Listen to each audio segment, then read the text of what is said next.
Okay, go ahead, Brian.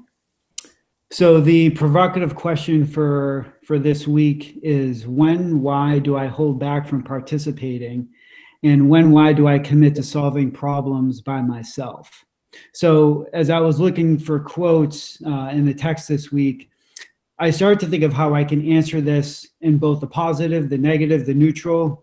I have examples from my own workplace and from the book where there are reasons why I'm going to participate in their positive reasons. Maybe because I'm in my supervisory role, I want to bring along somebody that I'm mentoring. So I don't want to outright give them the answer to start the conversation. I want them to kind of work for it and to work with them on that.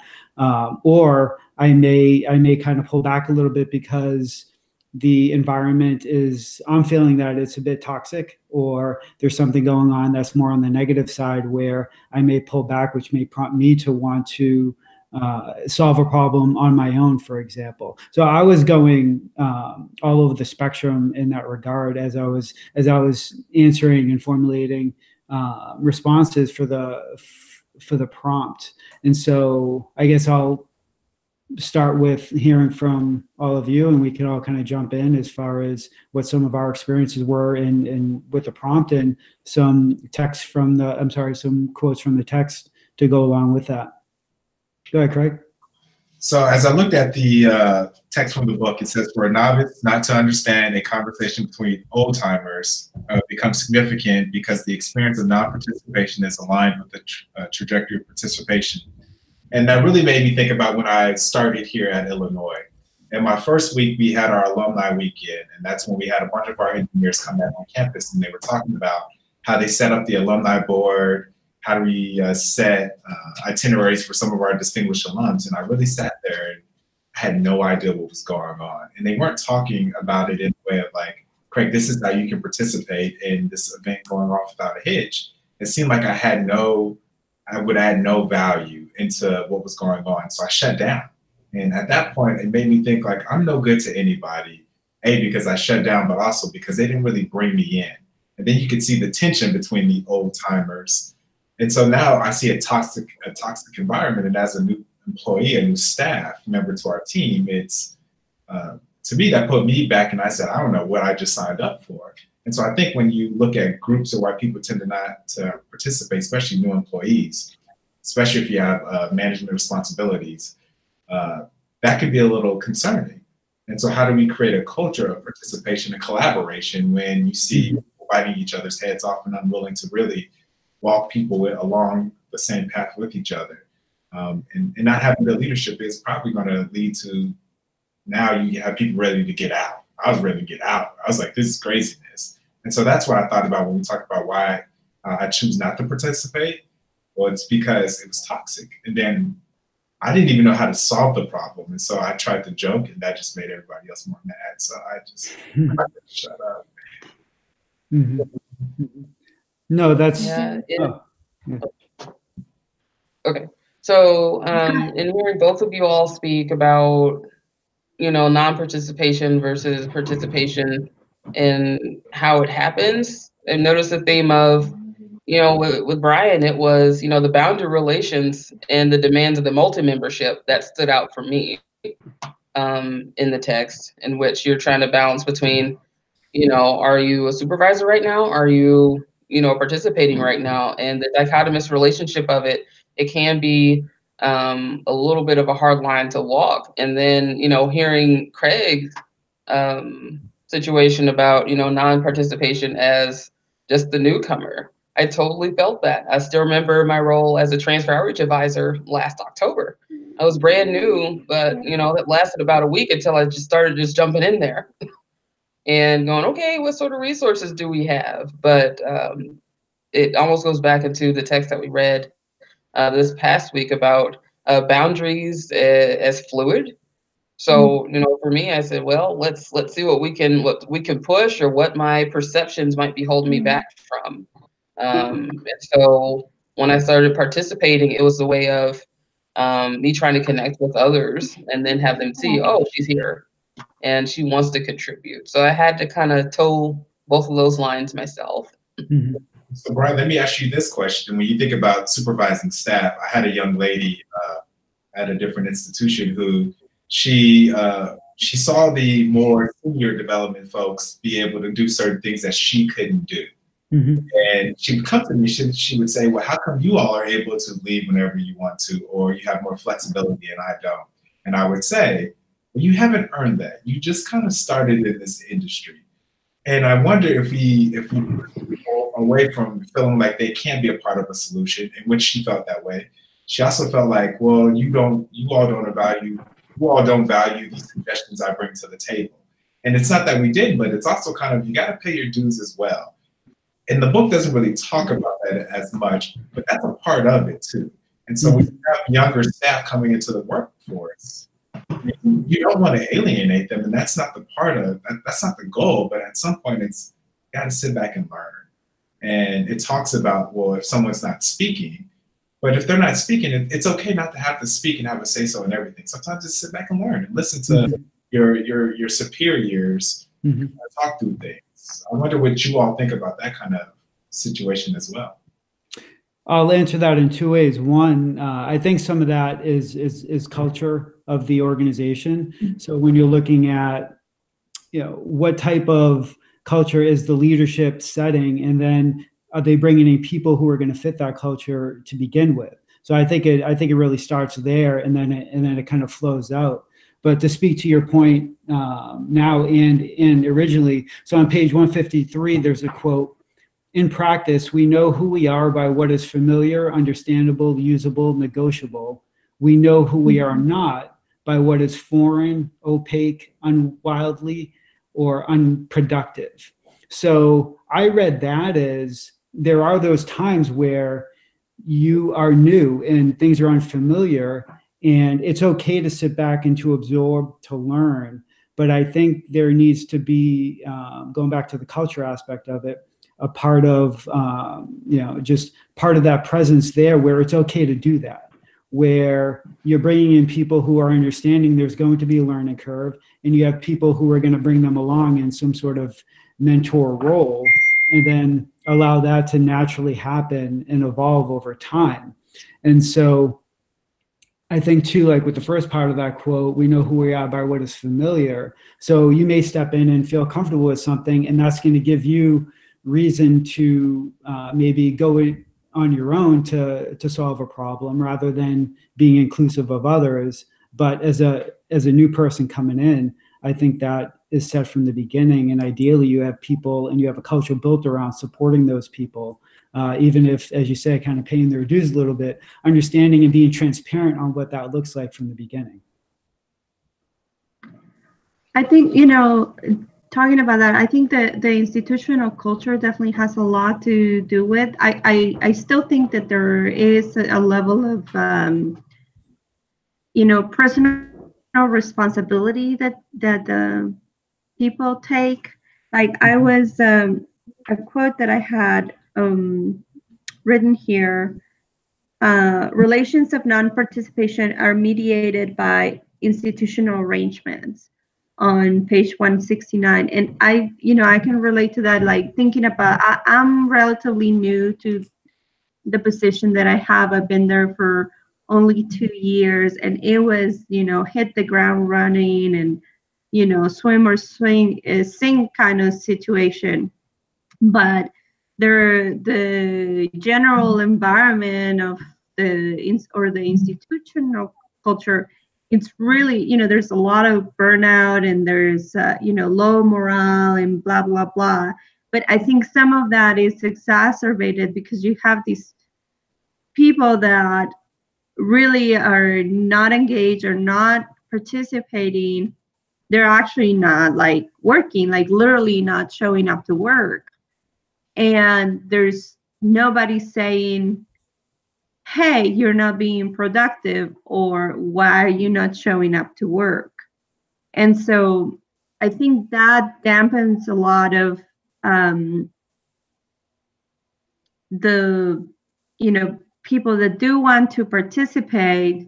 You have a handful of people that are taking all the roles, that are getting engaged on everything, and then they burn out, they get burned, And in the meantime, you have all these other people that are just comfortable free riding. And so I think that's where the institutional culture really is important, and where the leadership comes in.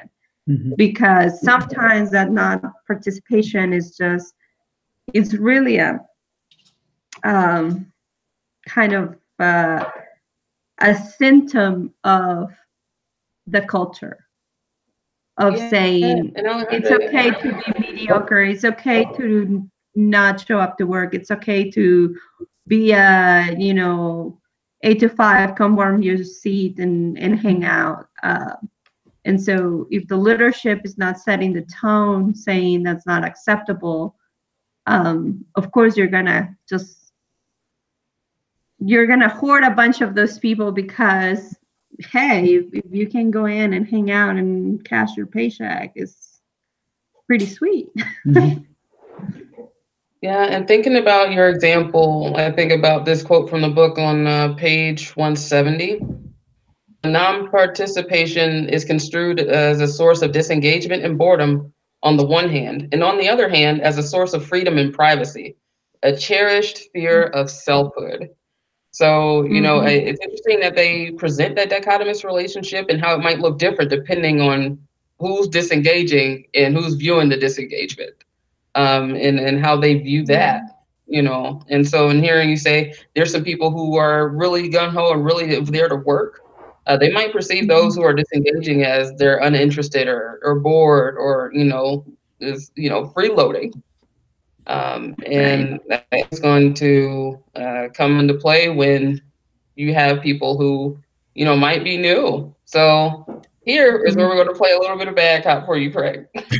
So going into the quote I also have on 170, what if a supervisor doesn't make clear that the new person has to, kind of work their way up or observe for a little bit before they go in? Then they might fall into this quote on 170, non-participation provides protection for one's sensitivity from the broader moral issues and societal conflicts of interest one feels powerless to address, the I just work here syndrome. So you might have somebody that's leaving, or they come from a higher achieving institution and they get in where they're the newbie and their supervisor tells them, you know what, slow your roll. You need to pay your dues first. They're going to say, oh, what now? You have a racehorse, you have a champion, and you want me to sit down and wait for this? I think there, before it gets there, there is an opportunity to speak and say, and just have the conversation and have that coaching relationship with them and say, this is what I expect from every new employee that I have, or every new subordinate. And this is, what it means to work with me and at this venture. Otherwise, I have seen some situations like, Alejandro was just talking about, where you've got some folks who are gung-ho to work, and then you've got some folks who say, they'll get it done out. Why involve me? So I'm a big athletics guy, and I played football in college, and very much that was the mentality. I mean, you walk in coming from Texas, I walked in on campus and I was like, I'm the guy, right? And then you quickly learn you are no one. I mean, you may be able to be the guy in the future, but there already are guys. And so there's people with the mentality. And unfortunately, I'll admit this, at some point I realized I wasn't the guy. And then they started recruiting other guys who could be the guy too. So then I shut down and I realized, like, look, I got 4 years to get this degree and I'm gonna keep it moving. And so did I give them the best that I could? I didn't.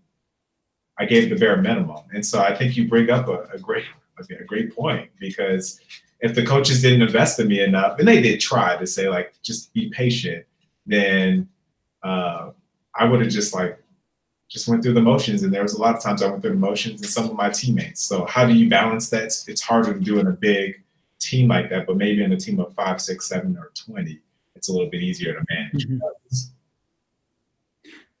So we've talked a lot in terms of more of like toxicity and more on the negative side. So I'm curious, and I'll throw out a question.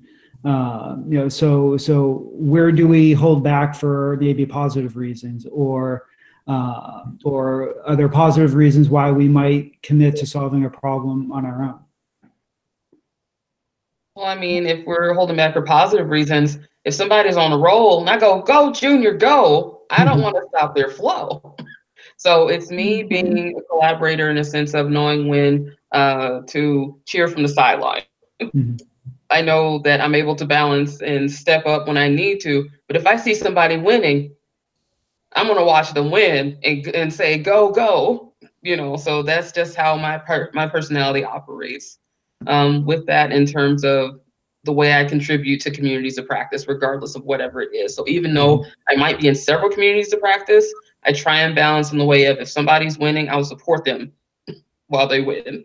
If we're winning, we're winning. That's just how I was raised and how I feel about that. I mean, if you're the Cleveland Cavaliers last year, like you just give the ball to LeBron, you get out the way, right? Yeah. And maybe that's what J.R. Smith did in the finals when he blew it for. All right, I don't want to go down that. But, I mean, in some instances, you just kind of get out the way if you have someone that's truly talented, and you give them that room to explore. And I think I've had great supervisors who just kind of gave me the freedom to make mistakes. And then when I made mistakes, they said, all right, now I got to coach you through how you made this mistake so you don't do it again. And I think that's what makes a strong leader. It's someone who will give their people all the tools to be successful and to let them figure it out. Sometimes that's what you need to do. Yeah, I think a positive way of non-participating, I see it as that, especially in a mentoring kind of setting where you're like, okay, you are able to give somebody some space and say, you can take the leadership. I'm here if you need me, but this is your thing. And so that's a way to hold back, just to give opportunities to others. Or if there is somebody with a lot of expertise where you're not really needed, you can still kind of monitoring the situation or offer assistance if it's needed, but you don't have to be pursuing it as aggressively as if you're in a position of leadership where you're the one that's supposed to be taking that leadership. And I think that this might not keep us in the positive, but I think if you are in the position of leadership and you decide to hold back, even though you're supposed to be carrying that ball, I think for me is usually like, I just can't possibly take anything anymore. Like if I know I'm gonna take it on title but not going to be able to pursue it or do a good job with it, then I'm not going to pretend that I am. Yeah. No, I think in tying all that together, this quote from page 152 where it says, when we are with a community of practice of which we are a full member, we are in familiar territory. We can handle ourselves competently. We experience competence and we are recognized as competent. So I think that last part speaks to what you were talking about, Craig, about like being given that opportunity to do well and to be seen as confident, given the reins a bit to be able to go forward with either solving a problem on your own or stepping back as a supervisor and recognizing that skill in that particular employee and letting them go and do their thing.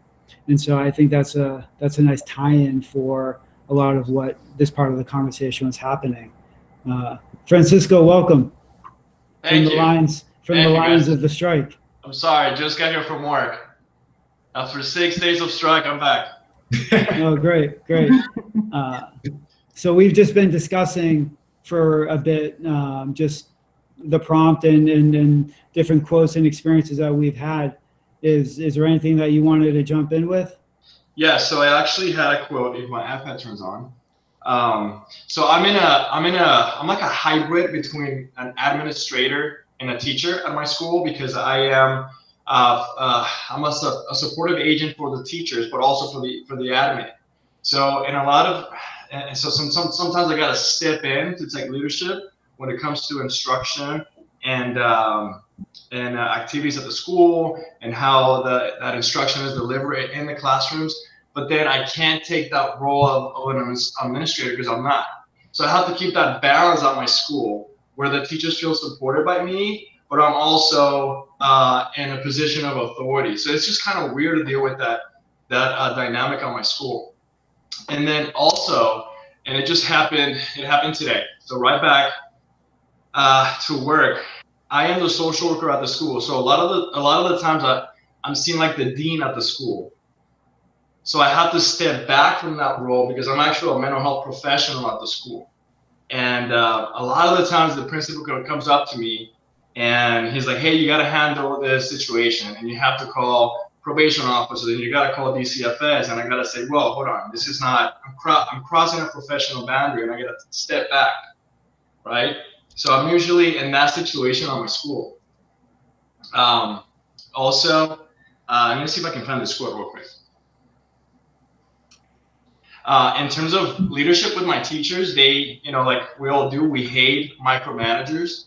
And so it's, and they usually, give me some feedback and they say, hey, Mr. Dusan, we want to be seen competent to you and the administration.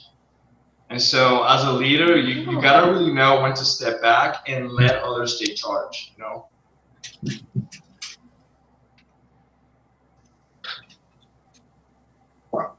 And he's out. Oh, did we lose him? Yeah. So one thing I want to bring up on page 175, it's under trade-offs of engagement. And it's in the second paragraph. It says, we both adopt, or in other words, we both adopt and contribute to shaping the relations of accountability by which we define our actions as competent. I think that's a really important quote. You think about how you keep people wanting to participate and be a part of solving solutions and the trajectory of the organization. If you don't have people engaged, then it's hard for them to see like what are their roles. So if I step back and I think about the comment about paying your dues, there's no way for that young lady to be engaged and a part of like helping us raise money to change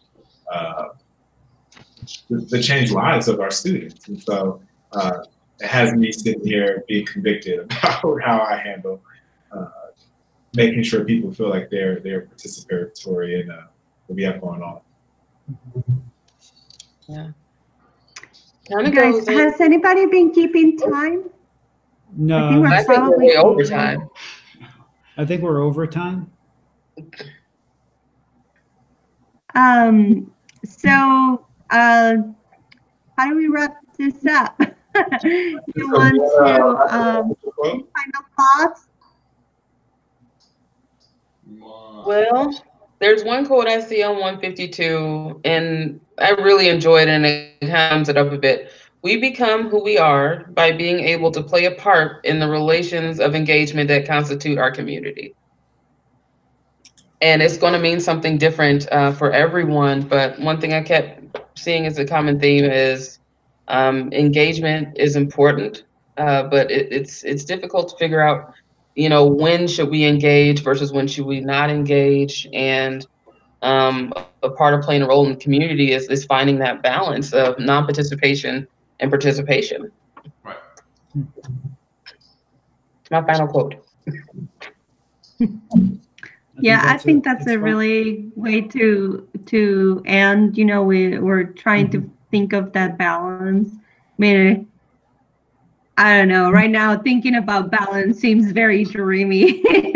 In general, but also like just in terms of just my work situation, because in the position I'm in, it's like I get to touch every part of the institution. And so that's really great because you interact with all sorts of people and there's a lot of things that you can get involved with. But at the same time, then I ended up with just tremendous amount of responsibilities in all sorts of fronts and very diverse. And so, yeah, I'm feeling like at this point, it's like it's very hard for me to say no. Like I just do what, like, you want this? Yeah, sure. Here you go. And so now it's really come to a point that it's just so overloaded that I'm like, okay, how do I learn to say no, or this person can do that, or how do I teach you to do this so that I don't have to be responsible for that? So balance, yes, is definitely a worthy thing to aim for. So when I think about community and some of the things we talked about today, it's so great to be able to have a community even in this program, because I walked into this thinking like, I have to be the worst human being in the world because this is a lot of work. And I'm impressed by like you all. I'm like, maybe they already know how to balance it. And so it was great just to even get on this call to hear everyone say like, man, we trying to figure it out too. Because that's why community is important, right? And now I feel more connected to this work because I'm able to see faces instead of just names on the discussion. We're able to do these kind of assignments. So I thank you all for, even in this 30 minutes or whatever it's been, like for you all helping me feel a sense of ease, like I am not that bad because I'm trying to figure it out just like you. Right. I think we're all trying to figure it out. Yeah, we're all on the same page. Absolutely. I just want to end with the quote, and it just really stuck with me, and it's been I found it last week. And it says, our identities are not constituted by not only by what we are, but also what we're not. And so it's I think it defines our professional boundaries, but also how we identify ourselves as a part of that community, and how important it is to stay within our boundaries and respect other people's boundaries and respect other people's opinions and what they have to offer to the community. Like that. Like that one. And again, it's kind of nice to see all of you. This is the first time I've been taking an online class. Of course, it's really nice to interact with someone. And like Craig said, it's nice to hear that we're all just kind of figuring it out and struggling as we go. And I'm glad that we're part of even though we're part of a community. This is nice. No, I'll agree to all that. Balance is key, and I think it's awesome that we can connect in more of like a classroom environment and have exchange like this and dialogue, and to share in our struggles of progress, if you will, in the program, and share our thoughts and perspectives on the work that we're doing. So thank you all. Yes. All right, Thank you all. I think go ahead. I hope this is recording. I hope so too. So I'm gonna go ahead and turn off the recording, and then I will send you guys an email once I figure out how to collect it and turn it in. So hopefully the little bit over twice as long won't be a problem. So anyway, thank you, Alejandra, for figuring it out. Alejandra. Yeah, thank you, Alejandra. Thank you so much. I couldn't have done it. I couldn't have done it. Thank you, guys. All right, thank bye, you, everybody. guys. It's so nice to meet you. Hopefully, we'll see each other again. Bye. Bye.